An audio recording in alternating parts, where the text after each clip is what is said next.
Buongiorno a tutti e bentornati a Liberamente, variazioni e scorribande qui su Radio Libertà. Allora, piaccia o no, ma la partita che si gioca in queste ore, in queste settimane, ma potremmo dire in questi mesi, arrivare a dire in questi anni, è la partita della storia. Si gioca al tavolo della storia, non è un momento internazionale convenzionale, ovviamente. E piaccia o no ai soloni avvezzi a dare lezioni di democrazia, la più grande democrazia del globo, seduti sul loro divano, piaccia o no alle anime belle che si rimpallano le 2 o 3 certezze woke ormai fuori tempo massimo, piaccia o no financo al mitologico fronte progressista o campo largo che dir si voglia nostrano, il mazziere di questa partita si chiama Donald Trump.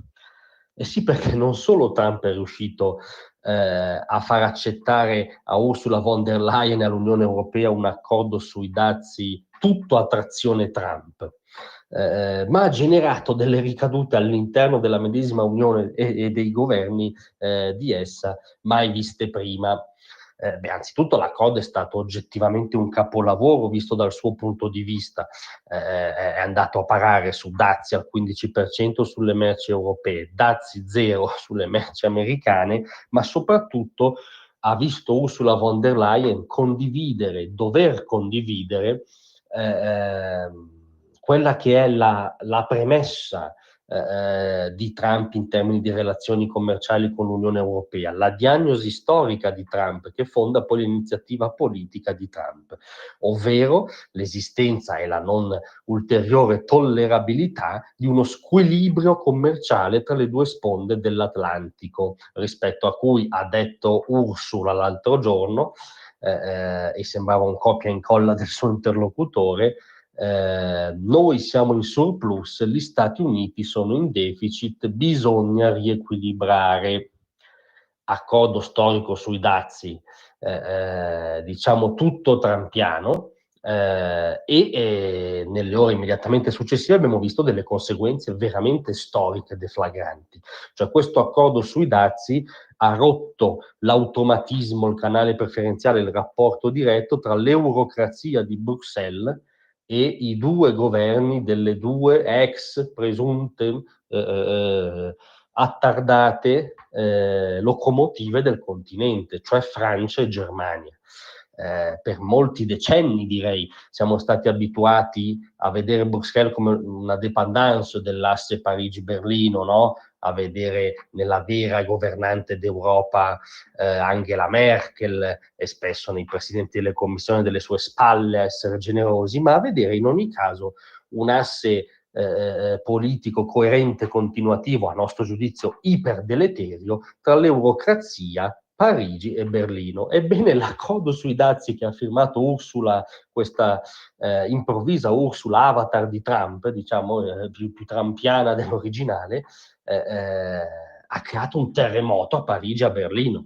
Macron ha detto che è inaccettabile che l'Europa è suddita degli Stati Uniti. Macron non vede l'ora, diciamo, che il continente o qualcuno diventi suddito dei francesi per fargli credere davvero di essere la reincarnazione di Bonaparte, no? E quindi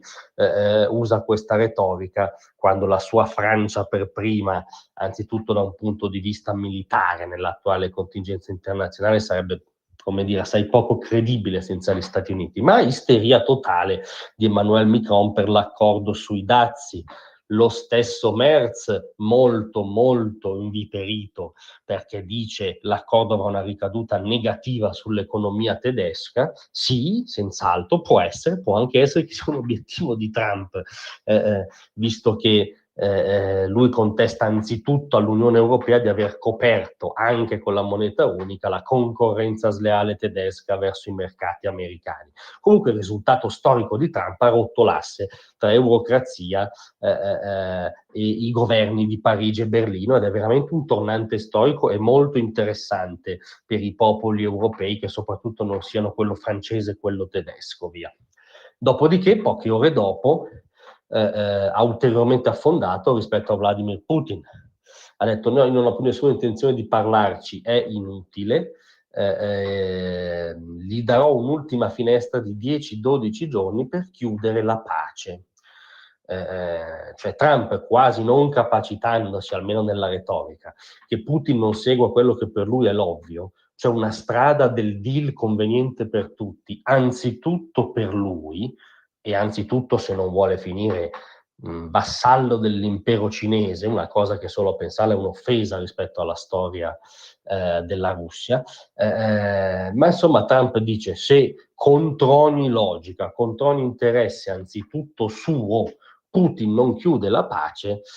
non ho più nessuna intenzione di parlargli e sto sbloccando, questo è il sottotesto, neanche tanto sotto, pacchetti di armi iperconsistenti dopo i sistemi di difesa Patriot, è stato provato un pacchetto con dei veicoli blindati, e soprattutto avanza il progetto delle sanzioni devastanti, le sanzioni secondarie per la Russia, cioè le sanzioni a chi commercia soprattutto in materie prime con la Russia, che è anche un pacchetto che stanno portando avanti i repubblicani al Congresso, ed è evidente che Trump dice: o Putin in 10-12 giorni entra nel mio schema, che è il deal, la pace attraverso la forza, il negoziato, la convenienza reciproca, o io metto sul tavolo armi come non ha nessuno e sanzioni come non può farne nessuno. Infine si è differenziato, diciamo, anche da quello che è l'alleato iperstorico degli Stati Uniti nel calderone mediorientale, per fortuna sostenuto soprattutto dalla reazione al pogrom in poi, sostenuta a oltranza dall'amministrazione Trump, che è lo Stato di Israele. Trump ha detto: però non è vero che a Gaza non c'è fame, a Gaza c'è anche un problema di fame, noi ci attrezzeremo, porteremo gli aiuti in quanto Stati Uniti, costruiremo punti di raccolta, eccetera. Cioè pur confermando la lotta senza quartiere al terrore islamista di Hamas e risalendo dei tagliagole in capo, cioè degli ayatollah, si è differenziato su questa questione della fame, della necessità di risolverla. Morale, io mi rendo conto che questo faccia scoppiare fegati in serie, ma piaccia o no, in questo momento anomalo e saliente della storia mondiale e occidentale, il mazziere, ebbene sì, si chiama Donald Trump. Grazie.